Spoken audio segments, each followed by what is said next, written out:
Next, in early stage of vertical root fracture which probe is used? तो answer है इसमें हमारे पास प्लास्टिक प्रोब इज यूज्ड, ठीक है। ना ही मेटल्स प्रोब, ना ही सिरेमिक प्रोब, ना ही latex probe, plastic probe use होता है। Rigid metal periodontal probes may be ineffective in probing VRF pockets, that is vertical root defect pockets in the early stages of vertical root fracture, ठीक है।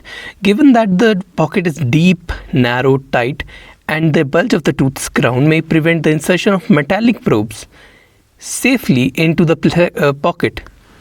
यहाँ पे कहना चाह रहा है कि बेसिकली पेशेंट को बगैर दिक्कत दिए मेटालिक प्रोब को हम इसमें नहीं डाल सकते, या तो हमें थोड़ा सा इसको सुन करना पड़ेगा विद द टॉपिकल स्प्रे, ठीक है। A flexible probe should be used inside. This type of flexible probe should be included on every endodontic examination tray and is an essential tool when checking for vertical root fracture pockets, ठीक है। VRF pockets को check करने के लिए हमारे पास plastic probe होना चाहिए। देखो, हमने कभी भी प्लास्टिक प्रोब इतना यूज़ नहीं किया होता, बट रेगुलरली हम पेरियोडोंटल प्रोब या फिर नंबर 25 सिल्वर प्रोब यूज़ कर लेते हैं। लेकिन उससे क्या है कि टाइनी ब्रेक्स हो जाती हैं एपिथेलियल अटैचमेंट्स, ठीक है, जिन्हें हम इजीली आइडेंटिफाई भी कर लेते हैं। But in actuality by the theory we have to use plastic probe, alright. Next, regarding the marginal ridge contact all are true except, देखो सबसे पहले ट्रू की बात कर लेते हैं। It causes splaying of the anterior teeth, it helps in balance occlusion, it helps in periodontium और it protects periodontium, ठीक है। स्प्लेइंग का मतलब होता है कि हमारे एंटीरियर दांत जो होते हैं वो हल्का सा आगे की तरफ फ्लेयर अप हो जाते हैं, ठीक है। यूजुअली जब बोन लॉस होता है या बाइटिंग फोर्सेस की वजह से इंसाइजर्स आगे को फैन आउट हो जाते हैं इन द ओल्डर पीपल, तब हम उसको कहते हैं स्प्लेइंग ऑफ टीथ। अब चौथा ऑप्शन जो गलत है, that is it interferes with the forward arc of placement. वो इंटरफेयर नहीं करता, मार्जिनल रिज कभी भी फॉरवर्ड आर्क ऑफ प्लेसमेंट के अंदर इंटरफेयर नहीं करती है। Improper contoured restorations that are too thick on the lingual of upper anteriors or over contoured lower restorations can causing splaying of the teeth. But marginal ridge contact, it never interferes with the forward arc of placement. मतलब कि जो restoration को place करने के लिए हमारे पास path होता है वो कभी भी मार्जिनल रिज के कॉन्टैक्ट्स की वजह से ब्लॉक नहीं होता, ठीक है। मतलब जो कॉन्टैक्ट टाइट हो सकता है वहाँ पर रेस्टोरेशन हो सकती है, उसको सीट करने में कोई हिंड्रेंस नहीं बनाता है, ठीक है। Next question, what is correct about high quality CPR? High quality CPR में हमारे पास 4 ऑप्शन दिए हुए हैं, 3 करेक्ट हैं। Chest compressions they should be at the rate of 100 to 120 पर मिनट, ठीक है। स्टर्नल डिप्रेशन होना चाहिए 5 to 6 सेंटीमीटर्स। और थर्ड है कि we should allow the chest to recoil, ठीक है। चौथा ऑप्शन जो गलत है, दैट इज़ वेंटिलेट या फिर रेस्क्यू ब्रेथ्स 20 से 25 दी जाती हैं, बट रेस्क्यू ब्रेथ्स सही आंसर जो है दैट इज़ रेस्क्यू ब्रेथ्स आपकी 10 से 12 होती हैं पर मिनट, ठीक है। After every 30 chest compressions at the rate of 100 to 120 compressions पर मिनट हम 2 रेस्क्यू ब्रेथ्स देते हैं, ठीक है। एक बार फिर रिपीट करता हूँ, 10 to 12 ब्रेथ्स पर minute after every 30 chest compressions, जो कि हम एट द रेट दे रहे हैं 100 से 120 chest compressions in a minute. हम 2 ब्रेथ्स देते हैं 30 चेस्ट कंप्रेशन के बाद, और जो हमारी छाती कितनी अंदर जा रही है वो लगभग 5 to 6 सेंटीमीटर डिप्रेस होना चाहिए, उसके बाद द चेस्ट शुड रिकॉइल। अगला क्वेश्चन है, multiple answers which of the following increase in COPD, ठीक है। तो 2 चीज़ें इंक्रीज कर जाती हैं, that is functional residual capacity plus total lung capacity, ये इंक्रीज कर जाता है COPD के अंदर। जैसे कि डायग्राम से हम देख सकते हैं, रेजिडुअल वॉल्यूम या फंक्शनल रेजिडुअल कैपेसिटी जो है वो इंक्रीज कर जा रही है because residual volume is increasing, ठीक है। और टोटल लंग कैपेसिटी भी इसकी वजह से इंक्रीज कर जाएगी, ठीक है। कुछ पॉइंट्स डिस्कस कर लेते हैं। Inspiratory reserve volume, tidal volume और एक्सपिरेटरी रिजर्व वॉल्यूम, ये सब मिलके बनाती हैं वाइटल कैपेसिटी, ठीक है। इंस्पिरेटरी रिजर्व वॉल्यूम और टाइडल वॉल्यूम मिलके बनाता है inspiratory capacity. Expiratory reserve volume plus residual volume ये बनाता है हमारे पास फंक्शनल रेजिडुअल कैपेसिटी, और inspiratory capacity plus functional residual capacity will make total lung capacity. But यहाँ पे जो वाइटल कैपेसिटी है वो अनचेंज रह रही है, ठीक है, या फिर फंक्शनल वाइटल कैपेसिटी जो है वो अनचेंज रह रही है। सी इन COPD mainly emphysema and chronic bronchitis, वहाँ पे स्मॉल एयरवे कोलैप्स हो जाते हैं। एक्सपिरेशन नॉर्मली एक्टिव होता है, बट COPD में एयर बाहर निकल नहीं पाती है। तो एयर बाहर निकल नहीं पा रही है तो there will be a residual volume, क्योंकि एयर ट्रैपिंग हो जा रही है बिकॉज एक्सपिरेशन ब्लॉक्ड है, ठीक है। जो लंग्स के अंदर का एयर है वो ट्रैप्ड रह जा रहा है। ये trapped air functional residual capacity FRC को इंक्रीज कर रहा है, क्योंकि FRC is equal to volume that is left after expiration, ठीक है। इसमें हर ब्रेथ के साथ थोड़ी एयर एंट्रैप्ड रह जाती है और प्रोग्रेसिवली हाइपर इन्फ्लेशन में पेशेंट जो है वो चला जाता है। Next, acid based nomogram diagram is given below. Changes in PCO2 are shown by curved lines. Areas marked by A and D indicate which of the following conditions. ठीक है, हमारे पास नोमोग्राम दिया हो, हमें बताना है कि कौन सी कंडीशन ये एरिया जो है मार्क में। तो ये पहले से लेबल्ड है। यहाँ पर ये क्रॉनिक रेस्पिरेटरी एसिडोसिस जो है वो A है, metabolic alkalosis is B, then acute respiratory alkalosis is C, chronic respiratory alkalosis का कोई नाम नहीं दिया हुआ है। जो मेटाबॉलिक एसिडोसिस है उसको D दिया हुआ है और एक्यूट रेस्पिरेटरी एसिडोसिस को E दिया हुआ है। तो इसको समझते हैं। ग्राफ हमें 3 चीज़ों के बीच में दिया गया है, पीएच के बीच में, ठीक है, बाइकार्बोनेट के बीच में और कार्बन डाइऑक्साइड की कंसंट्रेशन के बीच में। ग्राफ में तीन मेन फैक्टर्स हैं, ठीक है। सबसे पहले पीएच जो कि बॉटम एक्सिस आ जाती है, arterial pH is bottom axis. Left side अगर जाएंगे तो हमें न्यूट्रल की तरफ जा रहे हैं, राइट साइड अगर जा रहे हैं तो हम बेसिक की तरफ जा रहे हैं, अल्कलाइन की तरफ जा रहे हैं। यहाँ वाई एक्सिस पे हमारे पास बाइकार्बोनेट आ जाते हैं, ऊपर जाते जा रहे हैं तो हमारे पास बाइकार्बोनेट इंक्रीज़ कर रहा है, नीचे आ रहे हैं बाइकार्बोनेट लो हो जाता है। और PCO2 जो H पॉजिटिव है ये बेसिकली एक रिवर्स लॉग है, ठीक है, इसका आयन कंसंट्रेशन का। जितना कम हमारा pH होता है उतना ही ज़्यादा हमारे पास H पॉजिटिव का एसिडिक कंटेंट आता है। मतलब कि अगर 7 की तरफ है तो this is maximum, arterial blood pH में H पॉजिटिव मिली नैनोमोल पर लीटर में मैक्सिमम है। लेकिन हमारा जितना pH बढ़ता जा रहा है उतना ज़्यादा ये कम होता जा रहा है, आर्टीरियल ब्लड H पॉजिटिव। अब ये जो स्लांटेड लाइंस है ये रिप्रेजेंट कर रही है कि हमारा PCO2 कितना है, कि हर डायगोनल लाइन में स्पेसिफिक PCO2 की वैल्यू आ रही है। नॉर्मल जो होता है that is 40 millimetres of mercury, ठीक है। ये स्लांटेड लाइन के अंदर ये जो 40 की वैल्यू आ रही है ये मतलब है 40 मिलीमीटर ऑफ मर्करी हमारा PCO2 इज़ नॉर्मल, ठीक है।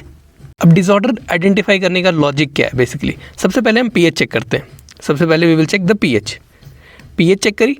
अगर pH लेस देन 7.35 है तो देर इज़ एसिडोसिस, ठीक है। 7.35 से अगर लो है देर इज एसिडोसिस। अगर 7.45 से ज़्यादा है तो हमारे पास अल्कलोसिस हो गया, ठीक है। स्टेप 2 है, हम प्राइमरी चेंज किस में हो रहा है, बाइकार्बोनेट की कंसंट्रेशन में हो रहा है या फिर हमारी PCO2 की कंसंट्रेशन में हो रहा है। तो अगर बाइकार्बोनेट का लेवल चेंज कर रहा है तो that means it is related to metabolic changes, ठीक है। और अगर हमारा CO2 की कंसंट्रेशन अबनॉर्मल जा रही है तो there is a link of respiratory change. अब क्रॉनिक है या एक्यूट है वो कैसे डिसाइड करेंगे, देखो जितना नॉर्मल की लाइन से दूर जाता जाएगा उतना we will tell it as chronic, जितना नॉर्मल की लाइन के पास है वहाँ पे we will call it as acute. ये एक्यूट हो गए हमारे पास, और इससे जब दूर जाते जा रहे हैं देयर इज़ क्रॉनिक, ठीक है। पहले बात करते हैं हम रेस्पिरेटरी एसिडोसिस के बारे में, एक्यूट एंड क्रॉनिक, ठीक है। अगर एक्यूट होता है तो बाइकार्बोनेट थोड़ा ही बड़ा है और किडनीज को टाइम नहीं मिला है थोड़ा सा बाइकार्बोनेट निकालने का। ग्राफ में एक्यूट रेस्पिरेटरी एसिडोसिस वाले रीजन में फॉल करेगा, मतलब बाइकार्बोनेट थोड़ा बड़ा है और नॉर्मल से थोड़ा सा वेरिएशन आएगी। अगर क्रॉनिक है तो किडनीज ने वीक्स में फुल कंपनसेशन नहीं किया है, मतलब हमारे पास जो किडनीज हैं वो काम नहीं कर पा रही हैं ढंग से, वो एसिडोसिस बढ़ता जा रहा है, बाइकार्बोनेट बहुत ज़्यादा बढ़ गया है। ग्राफ में जो बाइकार्बोनेट का लेवल होगा वो ज़्यादा आएगा। दूसरी बात अब रेस्पिरेटरी एल्कलोसिस के बारे में, ठीक है। This is metabolic alkalosis, this is respiratory alkalosis, ठीक है। Acute respiratory alkalosis and chronic respiratory alkalosis, condition जिसमें कि PCO2 जो है वो कम हो जाएगा, कार्बन डाइऑक्साइड कम हो जा रही है, हाइपर वेंटिलेशन वाली कंडीशन आ जा रही है। pH बढ़ेगी यहाँ पे क्योंकि कार्बन डाइऑक्साइड कम होगी तो pH बढ़ रही है। अगर एक्यूट होता है तो बाइकार्बोनेट अभी भी नॉर्मल है, किडनीज ने कंपनसेट नहीं किया बाइकार्बोनेट को, हल्के से नीचे गए। अगर क्रॉनिक हो जाता है तो किडनीज ने बाइकार्बोनेट काफ़ी नीचे कर दिया है, मतलब बहुत ज़्यादा बाइकार्बोनेट रिमूव कर दिया है। ग्राफ में क्रॉनिक रेस्पिरेटरी एल्कलोसिस रीजन में फॉल होगा, दिस रीजन, ठीक है। कार्बन डाइऑक्साइड कम हो गई है, हाइपर वेंटिलेशन का केस है, बाइकार्बोनेट रिमूव होंगे, ठीक है। और यहाँ पे हमारे पास pH भी इंक्रीज कर जाएगी because the level of CO2 is decreased. Now what about the metabolic disorders, देखो मेटाबॉलिक एसिडोसिस जब होती है जब हमारे पास या तो मेटाबॉलिक एल्कलोसिस हो सकता है या फिर मेटाबॉलिक एसिडोसिस हो सकती है। अगर बाइकार्बोनेट हमारे पास बहुत ज़्यादा फॉल कर गए हैं, क्या हो रहा है, बाइकार्बोनेट क्यों फॉल कर रहे हैं, to compensate the levels of CO2, hyperventilation हुई, CO2 कम हो गई। अब इसको कॉम्पनसेट करने के लिए बाइकार्बोनेट यूज़ अप हो गए, ठीक है। तो लो बाइकार्बोनेट की लेवल पे हम इसको शो करते हैं। यहाँ पे आया हमारे पास मेटाबॉलिक एल्कलोसिस, क्योंकि जो हमारे पास पीएच है वो भी लो जा रही है, ठीक है, बाइकार्बोनेट यूज अप हो गए, कार्बन डाइऑक्साइड कम है, तो this will be the reason, carbon dioxide के लेवल भी कम पे आएंगे, बाइकार्बोनेट के लेवल भी कम पे आएंगे और पीएच के लेवल भी एसिडिक की तरफ आएंगे. So there will be metabolic acidosis in this area. Now talking about metabolic alkalosis. Alkalosis में क्या हो रहा है, देखो bicarbonate are high, metabolic alkalosis में बाइकार्बोनेट विल बी हाई. और कॉम्पनसेट किस लिए कर रहा है, जैसे हमारे पास PaCO2 इंक्रीज कर जा रही है तो इसकी वजह से बाइकार्बोनेट भी ज़्यादा बन रहे हैं. अब अपर साइड पे बाइकार्बोनेट वाली की लाइन हम ट्रेस करेंगे, ठीक है. CO2 का लेवल हाई है, जैसे ये CO2 का लेवल है तो दिस विल बी हाई, 40 से ज़्यादा होगा, दैट इज़ 50 हाई, मतलब ये मेटाबॉलिक अल्कलोसिस की तरफ जा रहा है. हाई PaCO2 स्लांट लाइंस की तरफ रीजन जो बनेगा that will be metabolic alkalosis. और ये ऊपर जो आर्टेरियल H पॉजिटिव है ये सिंपली हमें बता रहा है कि हमारे पास हाइड्रोजन आयन कंसंट्रेशन इस पीएच पे कितनी अवेलेबल होगी इस वक्त. Now let us understand what will high bicarbonate do. ठीक है, हाई बाइकार्बोनेट अगर होगा तो अल्कलोसिस की तरफ पुश हो जाएगा पेशेंट, मेटाबॉलिक अल्कलोसिस हो जाएगी क्योंकि बाइकार्बोनेट बेस है. क्यों हो रहा है, क्योंकि देखो प्राइमरी मेटाबॉलिक अल्कलोसिस हो जा रही है, वॉमिटिंग हो जाएगा, HCl का लॉस हो रहा है, डायूरेटिक्स अगर पेशेंट ले रहा है, हाइपरएल्डोस्टेरोनिज्म है तब हो सकता है, बाइकार्बोनेट इंटेक बहुत ज़्यादा हो जाएगा तब हो सकता है, पीएच हाई हो जाएगा, बेसिकली पीएच हाई की तरफ चला जाएगा, मतलब मेटाबॉलिक अल्कलोसिस की तरफ चला जाएगा. अब कार्बन डाइऑक्साइड कंपनसेट हो जाएगा क्योंकि पीएच हाई चला गया, बॉडी को नॉर्मल मेंटेन करना है, ठीक है. So PaCO2 levels are high, hypoventilation हो जाएगी क्योंकि बॉडी एसिड को रिटेन करना चाहती है, ठीक है. हमारे पास कार्बन डाइऑक्साइड की कंसंट्रेशन बढ़ाना चाहती है, वेंटिलेशन कम कर देगी बॉडी, जिसकी वजह से हमारा जो H पॉजिटिव है वो इंक्रीज़ करे और हमारी पीएच वापस नॉर्मल की तरफ शिफ्ट कर जाए. दूसरी बात आती है हमारे पास मेटाबॉलिक एसिडोसिस के बारे में, ठीक है. मेटाबॉलिक एसिडोसिस में क्या होगा कि बाइकार्बोनेट लॉस हो गया, कीटो एसिडोसिस हो गया, रीनल फेलियर हो गया है, लैक्टिक एसिड एसिडोसिस हो सकती है, ये सारी चीज़ें हो सकती हैं अगर मेटाबॉलिक एसिडोसिस हो जाता है. तो एसिडोसिस बेसिकली बेस कम कर देगा और एसिड को ज़्यादा कर देगा, ठीक है. एसिडिक कंसंट्रेशन इंक्रीज़ कर जा रही है बॉडी के अंदर.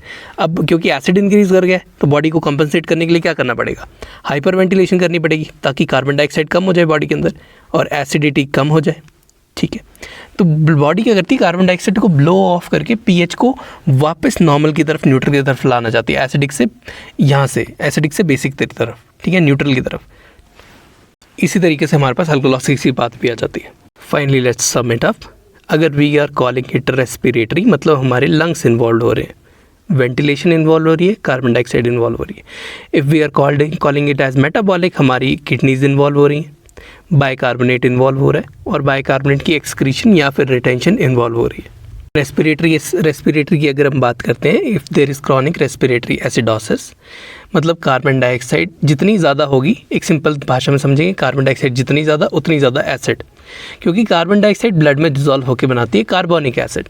कार्बन डाइऑक्साइड इंक्रीज़ करेगा, एसिडिक कंसंट्रेशन इंक्रीज़ करेगी, रेस्पिरेटरी एसिडोसिस हो जाएगी. कार्बन डाइऑक्साइड डिक्रीज़ करेगा, एसिडिक कंसंट्रेशन कम हो जाएगी, रेस्पिरेटरी अल्कलोसिस हो जाएगी, ठीक है. और इजी तरीके से बोलें तो फास्ट ब्रीदिंग अगर होगी तो कार्बन डाइऑक्साइड कम हो जाएगी, there will be alkalosis. Slow breathing होगी, कार्बन डाइऑक्साइड ज़्यादा हो जाएगी, देयर विल बी एसिडोसिस. दूसरे शब्दों में बोलें तो हाइपोवेंटिलेशन होता है तो कार्बन डाइऑक्साइड इंक्रीज कर जाएगा, respiratory acidosis will be there. Hyperventilation will lead to carbon dioxide decrease and respiratory alkalosis. अब बात करते हैं मेटाबॉलिक के बारे में इजी तरीके में, मेटाबॉलिक एसिडोसिस, मेटाबॉलिक अल्कलोसिस, ठीक है. बाइकार्बोनेट, अब यहाँ पे बाइकार्बोनेट को बेस मानते हैं, मतलब ये जो एसिड है ये बेसिकली न्यूट्रलाइज करने के लिए काम कर रहा है बॉडी के अंदर और बॉडी की पीएच को नॉर्मल मेंटेन रखने की कोशिश कर रहा है, दैट इज़ 7.35 to 7.4. बेसिकली जब बाइकार्बोनेट कम हो जाता है यानी बेस कम हो जा रहा है, देयर इज़ एसिडिटी इंक्रीज कर जाएगी. Bicarbonate is a basic ion, ठीक है, तो हमारे पास बेस कम हो जाएगा, there will be metabolic acidosis. Bicarbonate अगर इंक्रीज़ कर रहा है तो एसिड डिक्रीज़ कर जाएगा, अगर बेस ज़्यादा होगा तो एसिड न्यूट्रलाइज होकर डिक्रीज़ कर जाएगा, तो there will be metabolic alkalosis. अब ये बाइकार्बोनेट आता कहाँ से, बेसिकली जब कार्बन डाइऑक्साइड पानी के साथ मिलती है CO2 + H2O तो हमारे पास बनता है कार्बोनिक एसिड H2CO3, ठीक है. ये बॉडी के अंदर रिएक्शंस जो हैं ये वाले, ये RBC के अंदर हो रहे हैं. कार्बोनिक एसिड अनस्टेबल होता है, सो ये तुरंत टूट के H पॉजिटिव बना देगा, मतलब एसिडिक आयन दे देगा, प्लस बेसिक आयन दे देगा, that is HCO3 1 negative. And this reaction is reversible in nature. अब ये दोनों मिलकर हमारे पास बॉडी में एसिड बेस बैलेंस को मेंटेन करते हैं and that is shown in this nomogram. Next question, sequence after P wave is what, ठीक है. तो सीक्वेंस आफ्टर पी वेव क्या होता है, सबसे पहले हमारे पास आती है A wave, then first heart sound, then rapid filling of ventricles, then T wave. P wave is atrial depolarisation, ठीक है, उसके बाद आती है फर्स्ट हार्ट साउंड। फिर क्यू आर एस कम्प्लेक्स में हमारे पास वेंट्रिकुलर डीपोलराइजेशन हो जाती है, ठीक है। उसके बाद हमारी जो रैपिड फिलिंग ऑफ वेंट्रिकल्स हो जाती हैं, एंड उसके बाद हमारे पास आ जाती है टी वेव। टी वेव के बाद आती है you wave. You wave is unknown wave. Let's understand this graph, ठीक है। सबसे पहले इज़ आइसोवॉल्यूमेट्रिक कॉन्ट्रैक्शन, मतलब वेंट्रिकल जब कॉन्ट्रैक्ट करते हैं पर वाल्व जब क्लोज होते हैं तब वॉल्यूम सेम होता है, ठीक है। This is isovolumetric contraction. Ejection का मतलब होता है कि ऑर्टिक वाल्व ओपन करेगा, ब्लड एग्जिट करेगा, वॉल्यूम कम हो जाएगी, ठीक है। फिर there is isovolumic relaxation, ventricles relax करेंगे, दोनों वाल्व्स क्लोज हो जाएंगे, रैपिड इनफ्लो हो जाएगा ब्लड का, मिट्रल वाल्व ओपन कर जाएगा और वेंट्रिकल जो है वो भर जाएंगे। उसके बाद बात आती है रैपिड इनफ्लो की। रैपिड इनफ्लो हो गया मतलब सारे वाल्व्स वेंट्रिकल्स भर गए। उसके बाद आती है बात डायस्टासिस की। डायस्टासिस इज स्लो वेंट्रिकुलर फिलिंग, ठीक है। फिर लास्ट में आर्टेरियल सिस्टोल। आर्टेरियल सिस्टोल में एट्रिया कॉन्टैक्ट करेगा, लास्ट 20% जो ब्लड है एट्रिया के अंदर उसको भी वेंट्रिकल के अंदर पुश कर देगा। अब इस ब्राउन लाइन की बात करते हैं। ब्राउन लाइन हमारे पास शो कर रही है ऑर्टिक प्रेशर को, ठीक है। जब वेंट्रिकल इजेक्ट कर देता है सारे ब्लड को तो ऑर्टा का प्रेशर जो है वो राइज कर जाता है, ठीक है। 120 मिलीमीटर ऑफ मर्करी तक प्रेशर राइज कर जाता है। Dicrotic notch, aortic valve closes. Dicrotic notch जहाँ पे है वहाँ पे ऑर्टिक वाल्व जो है वो क्लोज कर जा रही है। This is dicrotic notch. Next बात करते हैं वेंट्रिकुलर प्रेशर के बारे में, जो ब्लू से दिखाए गए यहाँ पे, ठीक है। दिस वन, ये जो लंबा सा है ये ब्लू से दिखाया गया, ये है ventricular pressure. Ventricular pressure rises sharply during isovolumetric contraction. जब आइसोवॉल्यूमेट्रिक कॉन्ट्रैक्शन होती है तो वेंट्रिकुलर प्रेशर राइज कर जाता है, ठीक है। ये एक मैक्सिमम पे पहुंचेगा, रीचेज मैक्सिमम ड्यूरिंग इंजेक्शन। जब सारा वेंट्रिकल से जो ब्लड है वो बाहर निकल रहा है तब प्रेशर मैक्सिमम होता है, और रिलैक्सेशन फेज में ये वापस अपना नॉर्मल आ जाएगा, ठीक है। जो प्रेशर है वो कम हो जाता है रिलैक्सेशन फेज में। देखो ये बढ़ रहा है इजेक्शन तक और फिर रिलैक्स होकर ये वापस बेस लाइन तक आ जा रहा है। तीसरी वेव है एट्रियल प्रेशर वेव, ठीक है। जो स्मॉल ग्रीन ये जो कर्व है छोटा सा, ये वाला है एट्रियल वेव, ठीक है।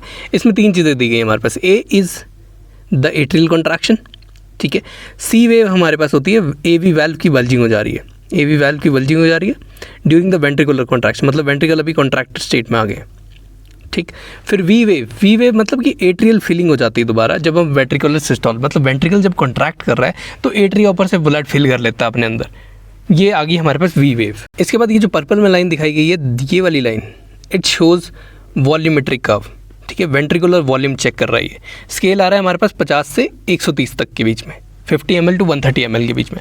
And diastolic volume EDV that is 130, मतलब एंड डायस्टोलिक वॉल्यूम हमारे पास डायस्टोल के बाद जो है जब भर जाएगा तो वॉल्यूम कितनी बन जाती है 130 ml।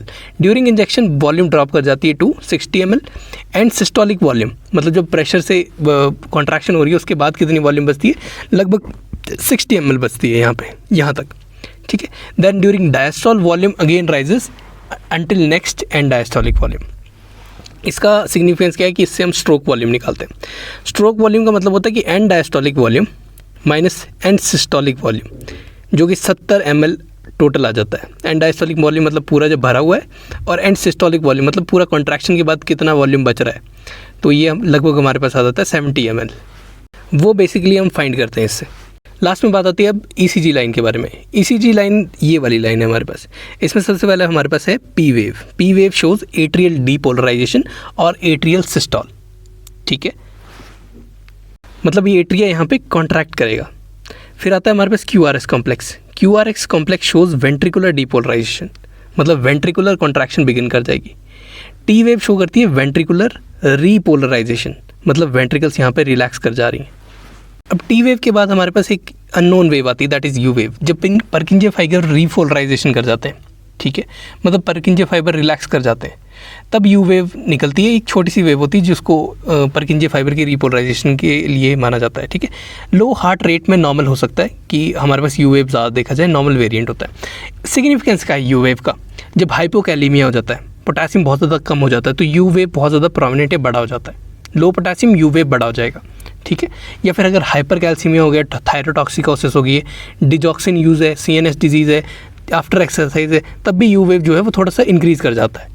Next is phonocardiogram. इसमें सबसे पहले जो S1 साउंड होती है, जो लब होती है साउंड, जब आर्टरियोवीनस वाल्व जो है वो क्लोज करता है जस्ट बिफोर आइसोवॉल्यूमेट्रिक कॉन्ट्रैक्शन, तब हमारे पास ये साउंड निकलती है, दैट इज़ लब।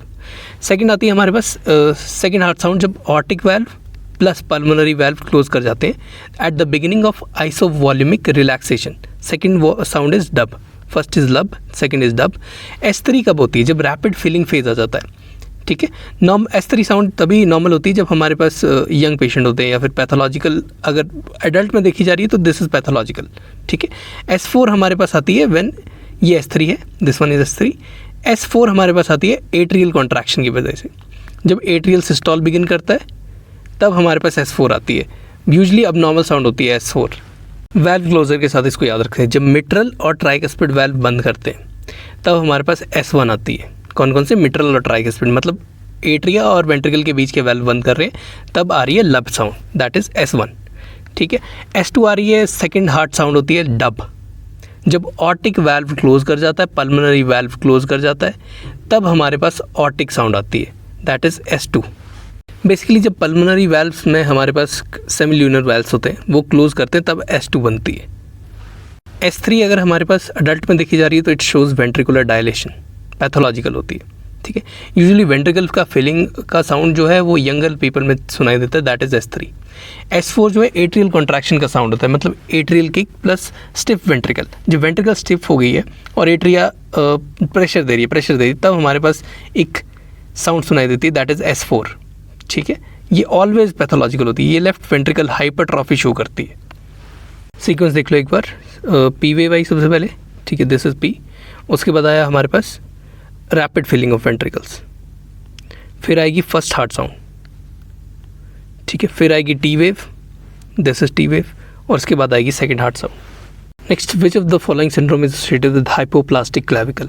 तो इसमें हमारे पास Mary Santon, SAINTON syndrome. It is associated with hypoplastic clavicle. The treatment of cleidocranial dysostosis, that is Scheuer, SCHEUTHAUR, Mary-Santon syndrome. It is a rare form of skeletal dysplasia accompanied by spinal deformities. Involves mainly the dental treatment, ठीक है, क्योंकि उसमें सुपरन्यूमरी teeth होते हैं, delayed eruption हो जाती है तो वहाँ पे extraction, orthodontic exposure, space management वगैरह की चीज़ें करनी पड़ती हैं हमें। अर्ली डेंटल इवैल्यूएशन करनी पड़ती है हमें 5 से 7 साल के बीच में, ठीक है, 5 से 7 साल के बीच में करनी पड़ती है। इसके साथ साथ फिजियोथेरेपी चलती है क्योंकि शोल्डर स्टेबिलिटी चाहिए, क्लेविकल बहुत ज़्यादा हाइपोप्लास्टिक है या फिर एब्सेंट है तो फिजियोथेरेपी करनी पड़ेगी। क्लेविकुलर रिकंस्ट्रक्शन भी कर सकते हैं, अगर रेयर केस में अगर फंक्शनल इश्यूज हो रहे हैं तभी करते हैं, और पेशेंट चाहता है तभी कर सकते हैं। स्कोलियोसिस मेंटेन करना, मॉनिटर करना पड़ता है, ठीक है, और रिकरेंट फ्रैक्चर्स जो हो रहे होते हैं उसको ट्रीट करना पड़ता है, और इन पेशेंट में बहुत ईजिली फ्रैक्चर हो जाते हैं तो उनको उस हिसाब से गाइड भी करना होता है। The amount of force needed for head gear per side is how much? Head gear per side हम जो फोर्स लगाते हैं that is 400 gram to 600 gram, ठीक है, लेकिन रेंज जो है किताब के हिसाब से वो होती है 400 टू 500 ग्राम, जो आंसर में दी हुई है यहाँ पे। Basically force of 400 gram is recommended per side for optimum response of a head gear for effective duration of 12 to 16 hours, मतलब 12 से 16 घंटे पर्सन को एक दिन में ये हेड गियर जो है वो पहन के रखना पड़ता है। हेड गियर के कंपोनेंट्स इसमें आ जाता है नेक पैड, अगर ये सर्वाइकल हेड कैप है, सर्वाइकल हेड गियर है तो यहाँ इलास्टिक स्ट्रैप आ जाता है, and this is the face बो। Functions of headgear involve maxillary growth restrainment, anchorage reinforcement, overjet reduction. Space gaining के लिए भी हेडगियर को यूज़ कर सकते हैं, स्पेस मेंटेनेंस के लिए भी यूज़ कर सकते हैं, और बस इतना ही। Next, maxilla ossifies in which week? कौन से वीक में मैक्सिला ऑसिफाई कर जाता है? आंसर स्ट्रेट अवे है 7th वीक में मैक्सिला ऑसिफाई करता है। नेक्स्ट, मैच द फॉलोइंग है तो उसमें हम सीधा डिस्कस कर लेंगे। NiTi expander, it was given by Arnett. Hyrax was given by Biderman. Magnets were given by Darren Delier. Quad helix was given by Ricketts. यहाँ नाइटा एक्सपेंडर जो है वो जो शेप मेमोरी होती है उसको यूज़ करके अपना आर्च एक्सपेंशन के लिए हम यूज़ करते हैं, या फिर आर्च में कोई भी चेंज करना है उसके लिए यूज़ करते हैं। गिवन बाय आर्नेट, याद कैसे रखना है? नाइटाई देन आर्नेट, एन से NNR है। हायरेक्स बाइडरमैन, स्पाइडरमैन हायरेक्स, ठीक है। मैक्सिलरी एक्सपेंशन में के लिए यूज़ होता है, रैपिड मैक्सिलरी एक्सपेंशन के लिए यूज़ होता है हायरेक्स। मैग्नेट्स तो सिंपल हमारे पास टूथ मूवमेंट की कांस्टेंट फोर्स लगी रहे उसके लिए मैग्नेट्स को यूज़ कर सकते हैं, उसके अलावा मैग्नेट्स मैंने कभी देखे नहीं है यूज़ होते। Quad helix is in rickets, ठीक है। स्लो मैक्सिलरी एक्सपेंशन के लिए क्वाड हेलिक्स यूज़ किया जाता है and it was given by Ricketts, is not use in Ricketts, it was given by rickets.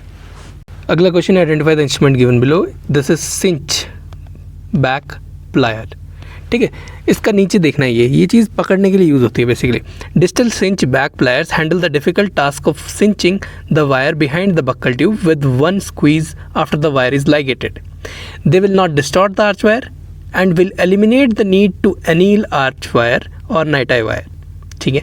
They also help in eliminating emergency visits due to wire slippage out of buccal tube. Basically ये arch wire जो night I wire है हमारी, उसको पकड़ के buckle tube के अंदर डालने के लिए यूज़ होता है, ठीक है। फिर हल्का सा बक्कल ट्यूब के ऊपर प्रेशर लगता है, उसके साथ ही हमारी जो आर्च वायर है वो वहीं पे सिक्योर हो जाती है, ठीक है। बक्कल ट्यूब के अंदर ही आर्च वायर जो है वो सिक्योर हो जाएगी। बाकी जो ऑप्शन दे रखे हैं हमें प्लायर्स के, उसके बारे में डिस्कस कर लेते हैं। ये हमारे पास होता है नैंस लूप फॉर्मिंग प्लायर, ठीक है। ऐसे फ्लैट होगा और इसमें 3-4 ऐसे ग्रूव्स होते हैं जिससे कि लूप बनाने में हेल्प होती है। This is Nance loop forming a plier. ये जो है ये पिंच करने के लिए यूज़ हो रहा है। देखो इसका एक पिंचर होगा, एक मतलब लॉक एंड की तरह बना हुआ है, दांत की तरह बना हुआ है। So this is band pinching plier, ठीक है। ये मतलब बाकी ऑप्शन है ये। और ये वाला प्लायर जो हमने अभी डिस्कस किया, ये हमारे वाला, दैट इज़ सिंच बैक प्लायर। ये सिंच बैक प्लायर बेसिकली ये मोलर ट्यूब के अंदर नाइट आई वायर को डाल के इसको एकदम लॉक करने के लिए है, ठीक है। इसका एकदम चांद की तरह होता है, ऐसे ऐसे, ये देखो, ठीक है। It is for holding and cinching, ठीक है। और ये डिस्टॉर्ट नहीं करता जो हमारी वायर होती है उसको। और लास्ट में ये जो हम नॉर्मली यूज़ करते हैं जिसमें एक गोल साइड होती है, एक साइड पे धंधे बने होते हैं, वो होता है हमारे पास light arch wire plier. What is it? Light arch wire plier which we normally use. Next question है according to the new Jackson stride what does the outer green ring of the picture mean. तो outer green ring का मतलब होता है OHQOL। Full form is oral health quality of life. क्या full form होती है? Oral health quality of life. Theory, the objective of orthodontic treatment according to Jackson triads are structural balance, functional efficiency and aesthetic harmony. Functional efficiency, structural balance and aesthetic harmony, ठीक है। With the new concept of QOL, that is quality of life paradigm, it is obvious that these objectives should work on oral health quality of life, ठीक है। oral health requirement या फिर quality of life platform and assessed accordingly. The impact of malocclusion on oral health quality of life has been debated. However, a recent systematic review showed that the malocclusion has been a definite factor and has an impact of individuals quality of life, ठीक है। मतलब अगर मॉलोक्लूजन है तो quality of life थोड़ी बहुत effect होती है। और तो orthodontic treatment quality of life को इंप्रूव करती है, अच्छे से खा पाएगा, न्यूट्रिशन अच्छा हो पाएगा, बात अच्छे से कर पाएगा, स्पीच हिंडर नहीं होगी। So quality of life will improve. और इस क्वेश्चन में हमारे पास इमेज के अंदर दिया हुआ है oral health quality of life, और सीधा पूछा हुआ कि क्या रिप्रेजेंट कर रहा है, तो यही रिप्रेजेंट करेगा जो लिखा हुआ है इसके ऊपर। नेक्स्ट क्वेश्चन है non surgical endodontic processes include all except. तो कौन कौन से नॉन सर्जिकल प्रोसेसेस हमारे पास होते हैं? First is orthograde root canal treatment. Orthograde अगर RCT कर रहे हैं तो वो नॉन सर्जिकल मानी जाती है। पोस्ट रिट्रीवल अगर हम कर रहे हैं या पोस्ट रिमूवल कर रहे हैं तो वो भी नॉन सर्जिकली मानी जाती है। अगर कोई सेपरेटेड इंस्ट्रूमेंट है उसे रिमूव कर रहे हैं तो वो भी एक नॉन सर्जिकल एंडोडोंटिक्स का प्रोसीजर है। चौथा ऑप्शन है हमारे पास कंबाइंड एंडोपेरियल लीजन्स। देखो कंबाइंड एंडोपेरियल लीजन्स में हमारे पास पेरियोस्टम भी उठेगा, ठीक है, और बाकी जो टिश्यूज़ हैं तो बेसिकली एक सर्जिकल इंटरवेंशन हो ही गई, ठीक है। जैसे फ्लैप सर्जरी हो गई, डिब्राइपमेंट हो गई, तो वहाँ पे so that the combined endoperial lesions they are non surgical, ये कहना गलत हो जाएगा। Combined endoperial lesions are surgical endodontic processes. Cohen की रेफरेंस है explanation for non surgical endodontic procedures they include orthograde root canal treatment, post removal और retrieval, removal of separated instruments, perforation repair procedures. They are all under non-surgical endodontic processes. Next, identify the defect in the image given below that shows an IOPA of 25, tooth number 25 with post and core and obturative canals. ठीक है, 4 option दिए हमारे पास। First is बाइकल lateral canal. ये कोई defect नहीं है, ये नॉर्मल फाइंडिंग है जो कि दिखाई दे रही है इसके अंदर, ठीक है। नॉर्मल वर्टुची क्लास 5, वर्टुची टाइप 5 है दिया हुआ इन्होंने, वो भी एक रेगुलर फाइंडिंग है, ठीक है, वो कोई डिफेक्ट नहीं है। They could be a vertical root fracture. Vertical root fracture हमारा आंसर है, क्योंकि इसमें एक राउंड हेलो टाइप जो है वो रेडियोल्यूसेंसी बन चुकी है. Radiography features of vertical root fractures they vary widely. They may be observed as first diffuse widening of the periodontal ligament. Diffuse widening of the periodontal ligament दिखाई दे रही है. वर्टिकल बोन लॉस दिखाई दे रहा है. ठीक है, वर्टिकल बोन लॉस भी है. Dislodgement of retrofilling material. Dislodgement of retrofilling material. Separation of root fragments is there. Separation of root fragments could be there, क्योंकि उस पर रेडियोग्राफ पे बताना इतना मुश्किल होता है. ठीक है. Displacement of apical portion of the root. अगर ये फ्रैक्चर हुआ है तो there could be displacement, but उसको भी रेडियोग्राफिकली बताना मुश्किल रहता है. There is the presence of radiographic halo. क्या है प्रेजेंट? Radiographic halo. And this radiographic halo has been shown as the major finding in the cases of vertical root fracture. तो ये जो हमारे पास क्वेश्चन है इसमें आंसर आएगा vertical root fracture because of radiographic halo. Next, all are the functions of marginal ridge except. सबसे पहले बात कर लेते हैं क्या क्या फंक्शन होते हैं. First is prevention of food impaction proximally. Contact सही होगा, फूड इम्पैक्शन प्रॉक्सिमली कम होगी, जिससे कि रिकरेंट डीके कम होगा और कॉन्टैक्ट डीके कम होगा. थर्ड, अगर ये इम्पैक्शन नहीं हो पा रही है फूड की तो हमारे पास एफिशिएंट मैस्टिकेशन हो सकती है. चौथा ऑप्शन जो गलत है, that it maintains the buccolingual diameter. देखो, मीजियो डिस्टल अगर बोला होता तब भी हम मान लेते, बट बक्कोलिंगुअली मार्जिनल रिज का कोई कॉन्टैक्ट का कोई मतलब ही नहीं बनता. So this is the wrong option. Let's go with the theory. A ridge is any linear elevation on the surface of the tooth and is named according to its location. For example, buccal ridge, incisal ridge, marginal ridge. Marginal ridges are the rounded borders of enamel that form the mesial and distal margins. कौन कौन से margin बना रहा है? Mesial और distal margin of the occlusal surfaces of premolars, molars, as well as the mesial and distal margins of the lingual surfaces of incisors and canines. क्या चीज़? Distal margins of lingual surfaces of incisors and canines. Now the role of marginal ridge in occlusion is balancing of teeth in arch, that is mesiodistal balancing. Mesiodistal width को maintain करता है. Second is prevention of food impaction proximally. Third is protection of periodontium. Marginal ridge periodontium को भी protect कर रहा है क्योंकि impaction नहीं होने दे रहा food की. It prevents the recurrent decay because impaction नहीं होने दे रहा food की. It helps in efficient mastication also. Next, a CD wearer, मतलब एक बंदा है जो CD पहन रहा है, who was recently delivered the denture presents with the swelling at the crest of mandibular ridge. crest of mandibular ridge के ऊपर उसको swelling आ गई है. तो क्या सबसे ज़्यादा लाइकली रीज़न हो सकता है? देखो, crest के ऊपर अगर swelling आ गई तो मतलब वहाँ पे रिलीफ एरिया को हमने बख्शा नहीं है, मतलब रिलीफ एरिया पे हमने रिलीफ प्रोवाइड नहीं की है. Alright, so theory. Over extension trauma results from faulty occlusion, pressure from the denture base and abrasion of the tissues that is caused by prosthetic movement, that are most frequently cited cause of irritation due to denture. The lesion is caused by overextension and is found in the vestibule and appears as a cut or break in the alveolar mucosa. Lesions caused by movement, trauma, pressure are most often found on the masticatory mucosa. सबसे ज़्यादा कहाँ common legion मिलते हैं? On the masticatory mucosa and appears as a localized areas of hyperemia और अल्सरेशंस. कैसा appear करता है? As localize areas of hyperemia और ulcerations. Hyper occlusion, it generally manifest as localized और diffuse redness on the residual ridges. ठीक है, जिसकी वजह से swelling crest of the mandibular ridge पे बन सकती है. अगला match the following kind of question है. तो इसमें सबसे पहले अगर लैक ऑफ टंग स्पेस है तो इट शोज कंस्ट्रिक्टेड आर्च. ठीक है, अगर पोस्टीरियर टीथ लार्ज हैं, बहुत ज़्यादा लार्ज हैं और बकली इरप्टेड हैं तो this will lead to cheek bite. अगर इंक्रीज वीडियो है then there will be clicking sound while pronouncing words. ठीक है, दांत टकरा जाएंगे जब हम नॉर्मल साउंड्स निकालेंगे, जैसे कि बोले हम तो तब भी क्लिक कर जाएगा डेंचर.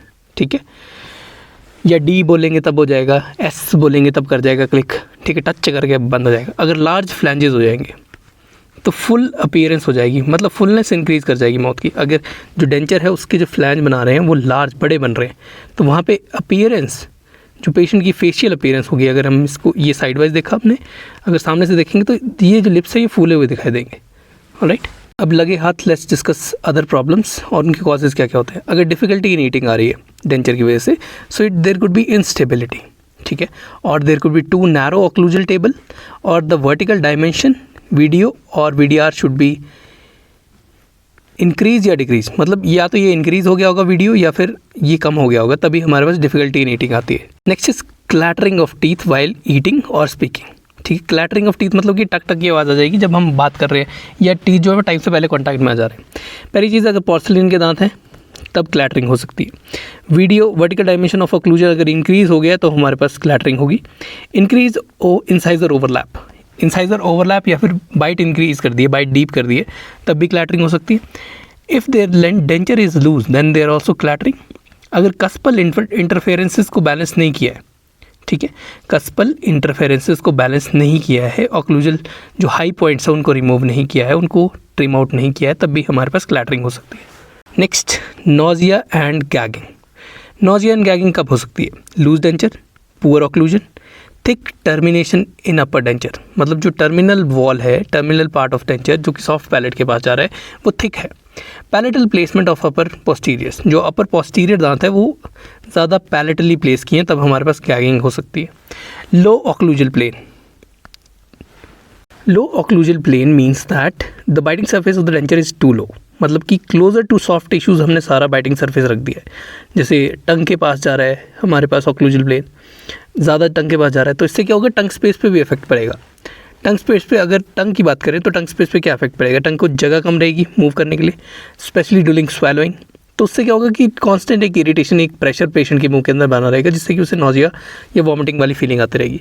फिर बात आती है कि impact on soft palate and pharynx. जब ऑक्लूजल प्लेन बहुत ज़्यादा लो होता है, the posterior part of the denture can touch और sometimes come too close to the soft palate of the throat, ठीक है, जिससे कि गैग रिफ्लेक्स बहुत इजीली ट्रिगर कर जाता है। अगर फॉशियल पिलर के साथ टच कर रहा है हमारा लास्ट वाला दांत, अगर हमने एड भी दे दिया है तो वहाँ पे गैग रिफ्लेक्स बहुत इजीली ट्रिगर कर जाएगा, ठीक है, क्योंकि स्वेलोइंग नहीं हो पाएगी ना, और जब स्वेलो करने की कोशिश करेगा तो ट्रिगर हो जाएगा मैकेनिज्म गैग वाला, तो नोजिया एंड वॉमिटिंग की फीलिंग आएगी। Next, over extended रेट्रोमाइलोहायोडेरिया।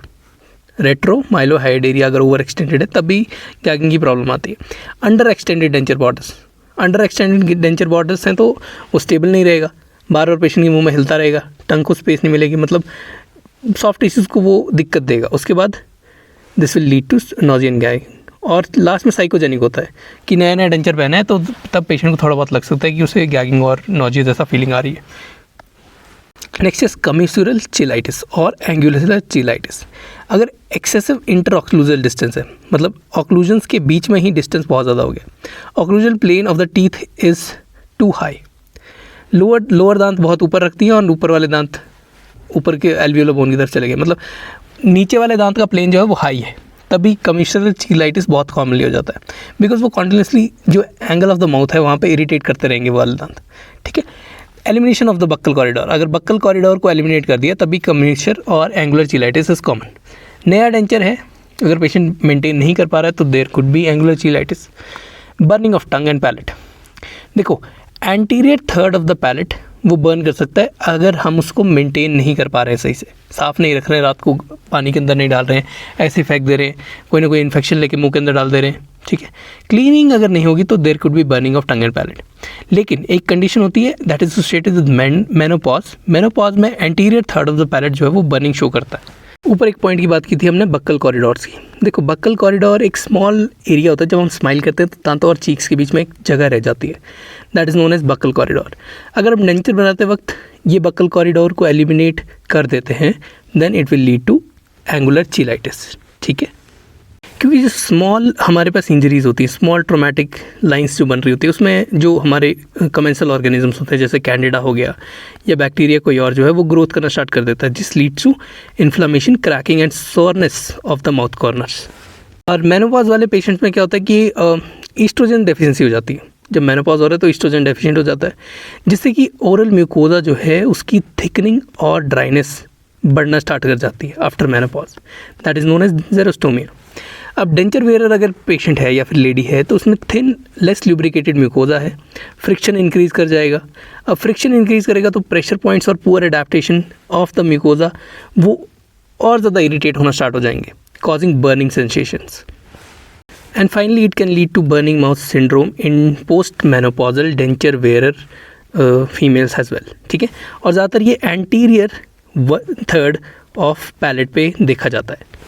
Next, tingling and numbing sensation. It is felt at the corner of the mouth, lower lip. Excessive pressure अगर lower mandibular buccal flange पे लगता है buckle flange जो है उस पर अगर एक्सेसिव प्रेशर लग रहा है तो वहाँ पे टिंगलिंग सेंसेशन स्टार्ट हो जाती है।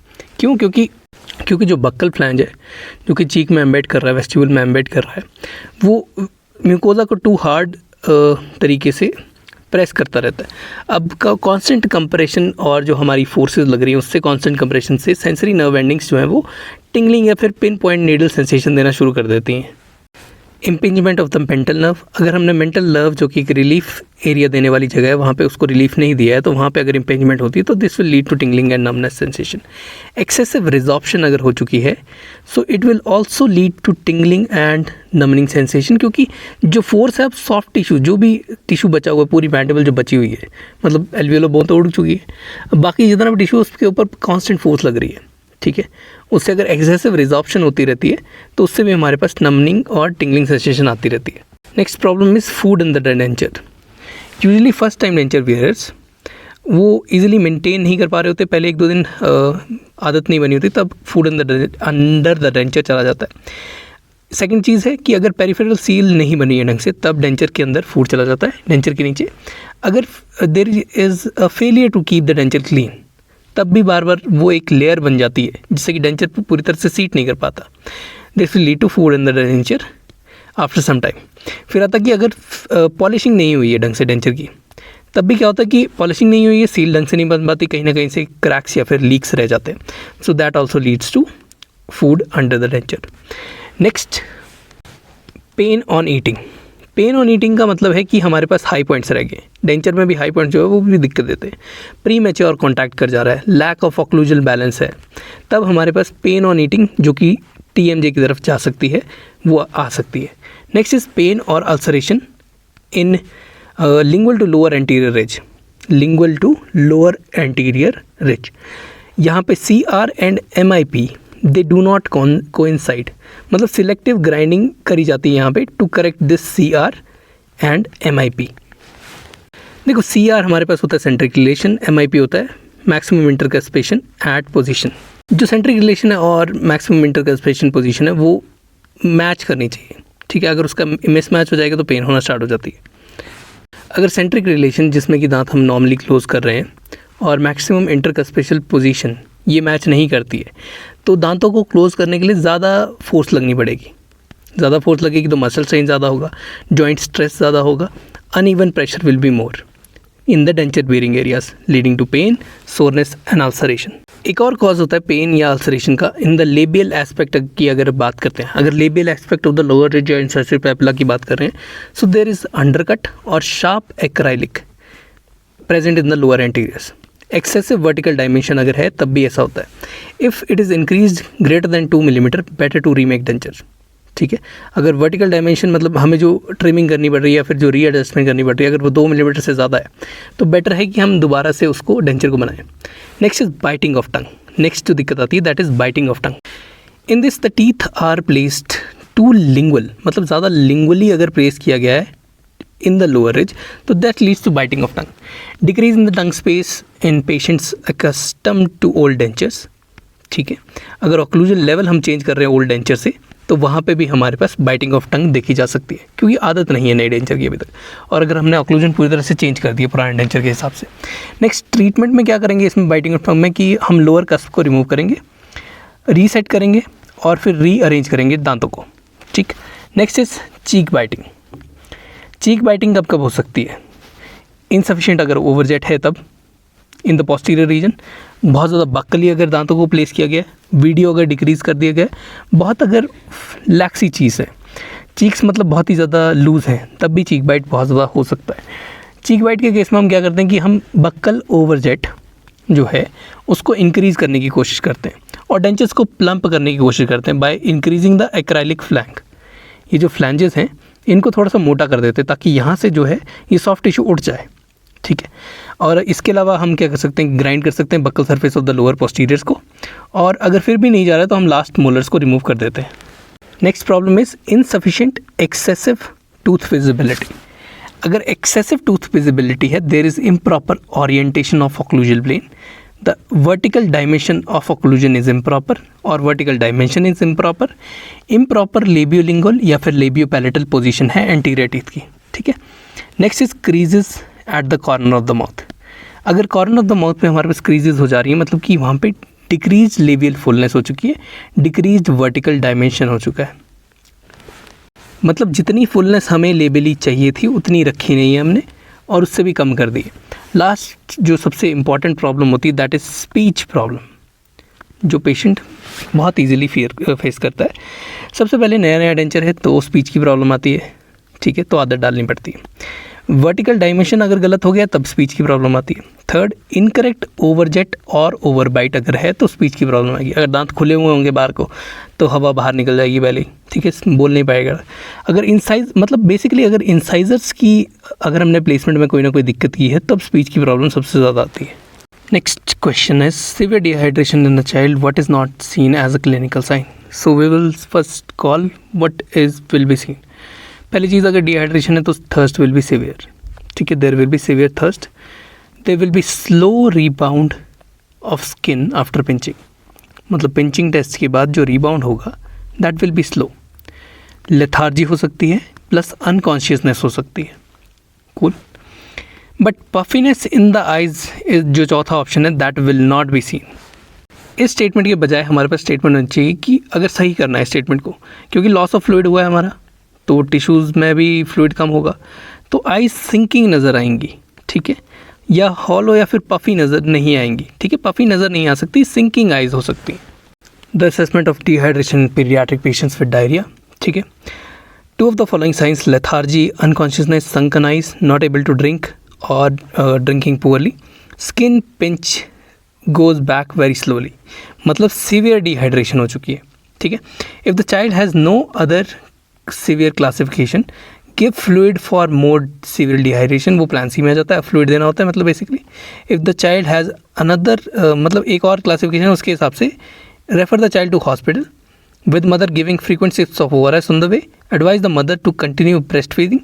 If the child is 2 years or older, there is cholera in your area, तो उसमें एंटीबायोटिक्स देने कॉलरा के लिए, ठीक है, ये एक प्रोटोकॉल था। सेकंड हमारे पास आता है कि सम डिहाइड्रेशन अगर हुई है, इसमें सम डिहाइड्रेशन में फॉलोइंग साइन आते हैं। सबसे पहले रेस्टेबल हो जाता है, इरिटेबल हो जाता है बच्चा, संकन आइज हो जाती हैं, ड्रिंक्स ईगरली और इज थर्स्टी, स्किन पिंच अगर करते हैं तो it goes back to normal but slowly. इसमें जिंक फ्लूइड देने, जिंक सप्लीमेंट्स देने, सॉरी, फूड देना है डिहाइड्रेशन के लिए, ठीक है, और फ्लूइड ज़्यादा देना है। अगर सीवियर क्लासिफिकेशन, अगर चाइल्ड सीवियर क्लासिफिकेशन के अंडर आ रहा है तो उसको हॉस्पिटल देना है, मदर को ORS देना है, मदर फ्रीक्वेंटली सिप्स देगी बच्चे को ORS के। Advise the mother to continue breast feeding, advise the mother when to return immediately, ठीक है। फॉलो अप 5 दिन में देना है, अगर इंप्रूव नहीं कर रहा है फिर कंफर्म करना है सिम्टोमेटिक या asymptomatic HIV, follow up in 2 days if not improving, ठीक है। नेक्स्ट आते हैं कि no dehydration is there, no signs to classify as some और सीवियर डिहाइड्रेशन। इसमें फ्लूइड देना है, जिंक सप्लीमेंट्स देने हैं, food to treat diarrhoea at home, टटियाँ अगर लगी हैं बच्चे को तो, ठीक है।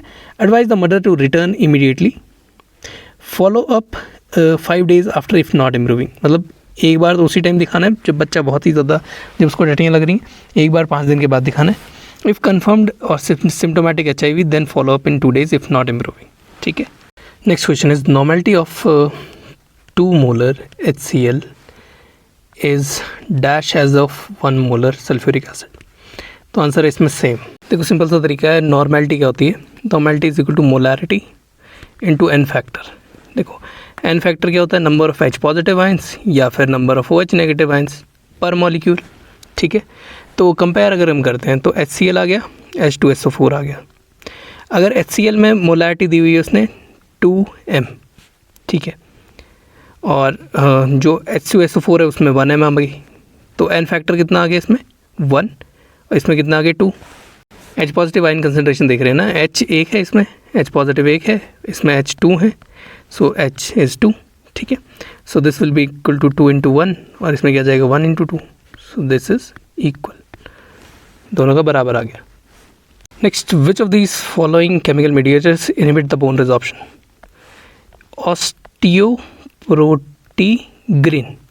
ऑस्टियोप्रोटीग्रिन जो है वो इनहिबिट करता है बोन रिजॉर्प्शन को। Theory, osteoprotegerin OPG, also known as osteoclastogenesis inhibitor factor OCIF, or the tumor necrosis factor receptor super family member 11B, मतलब TNFRSF11B. Tumour necrosis factor receptor super family member 11B is a cytokine receptor of the tumor necrosis factor receptor S. ठीक है. The rankle RANKL, that is receptor activated nuclear factor B ligand, acts as a critical pathway that is maintaining the symbiosis between the bone resorption by the osteoclast and the bone formation by the osteoblast. Osteoblast जो है वो bone बनाता है, osteoclast जो है वो bone को काटता है, that is resorb करता है. Rankle is released by osteoblastic cells and bind to the receptor rankle on the surface of osteoclast progenitor cells. Osteoclast cutting cells के ऊपर बाइंड कर जाता है. अब रैंक और रैंकल बाइंडिंग क्या करती है? It activates the nuclear factor kappa B pathway resulting in upregulation of the transcription factor nuclear factor that is activated T cells cytoplasmic 1 NFATC1 को एक्टिवेट कर रहा है ये. जब रैंकल जो है वो बाइंड कर जाता है और फिर एक्टिवेट कर दे रहे कापा बी फैक्टर को. अब ये हमारे पास जो NFATC1 है that is nuclear factor of activated T cell cytoplasmic 1 जो है ये मास्टर रेगुलेटर होता है for expression of essential cytokines. ठीक है, जो एक्सप्रेशन है एसेंशियल साइटोकाइन्स का during the differentiation of osteoclast precursor cells into mature osteoclasts, जिसको हम बोलते हैं कि ऑस्टियोजेनेसिस जब हो रही होती है तब ये NFATC1 that is nuclear factor activated T cell cytoplasmic 1 जो है ये इसके ऊपर मास्टर रेगुलेट करता है, मतलब ये ऑस्टियोक्लास्टोजेनेसिस को रेगुलेट कर रहा है. अब मैच्योर ऑस्टियोक्लास्ट जो है वो बाइंड करते हैं through bone to the bone through tight junctions and release the digestive enzymes to resolve the old bone, जिसकी वजह से ओल्ड बोन रिजॉल्व हो जाएगी. As the bone is resolved collagen plus minerals जो रिलीज हो जाते हैं into the micro environment creating both space and minerals needed for osteoblast to lay down new bone. Osteoclast जो है वो बोन को रिजॉल्व करवा रहे हैं, मिनरल्स वगैरह रिलीज हो रहे हैं और स्पेस बन रहा है ऑस्टियोब्लास्ट के लिए ताकि नई बोन को वो ले डाउन कर सकें. As a decoy receptor for RANKL OPG, मतलब रैंकल को ये कॉम्पीट करेगा. OPG जो हमने अभी बात की है ऑस्टियोप्रोटियोग्रिन द सप्रेसिंग द ऑस्टियोक्लास्टोजेनेसिस. अब ऑस्टियोक्लास्ट ही नहीं बनेंगे तो बोन रिजॉर्प्शन कैसे हो पाएगी? ठीक है, अगला पॉइंट आता है कि IL-6 produced by the osteoblast and IL-1 alpha are bone resorbing agents. ये बाकी दो ऑप्शन थे हमारे पास जो IL-6 इंटरल्यूकिन 6 इंटरल्यूकिन 1 अल्फा, ये दोनों बोन रिजॉर्बिंग एजेंट्स हैं, ये दोनों ऑस्टियोब्लास्ट ही प्रोड्यूस करते हैं. ठीक है, next is parathyroid hormone. It also is known to stimulate the release of calcium ions from the bones into the blood stream. अगर ज़्यादा पैराथ हार्मोन हो जाएगा तो कैल्शियम बोन से ब्लड स्ट्रीम में जाएगा. Absorption of calcium from the food by the intestines is also stimulated by parathyroid hormone. मतलब इंटेस्टाइन से कैल्शियम को अब्जॉर्ब करेगा. बेसिक पैराथायरॉयड हार्मोन का काम ये है कि वो ब्लड स्ट्रीम में कैल्शियम का लेवल बढ़ा देगा. ठीक है, और कैल्शियम को कंजर्व करना पड़ेगा बाय द किडनीज. अगर पैराथायरॉयड हार्मोन जो है वो ज़्यादा है तो ये किडनीज़ के ऊपर एक्शन देगा, जिससे कि किडनीज़ को बोला जाएगा कि कैल्शियम को कंजर्व करना है और बाकी वापस ब्लड स्ट्रीम के अंदर डालना है. ये मतलब एक एक्स्ट्रा डेटा दिया हुआ है खाली. ठीक है, तो हमारे पास बोला था केमिकल बोन रिजॉर्प्शन कौन सा इनहिबिट करता है, तो हमारे पास बोन रिजॉर्प्शन इनहिबिट करने वाला जो है वो ऑस्टियोप्रोटियोग्रिन आ गया. इंटरल्यूकिन 6 हमारे पास बोन रिजॉर्प्शन करता है, इंटरल्यूकिन 1 अल्फा भी हमारे पास बोन रिजॉर्प्शन करता है, ये ऑप्शन की बात कर रहे हैं हम.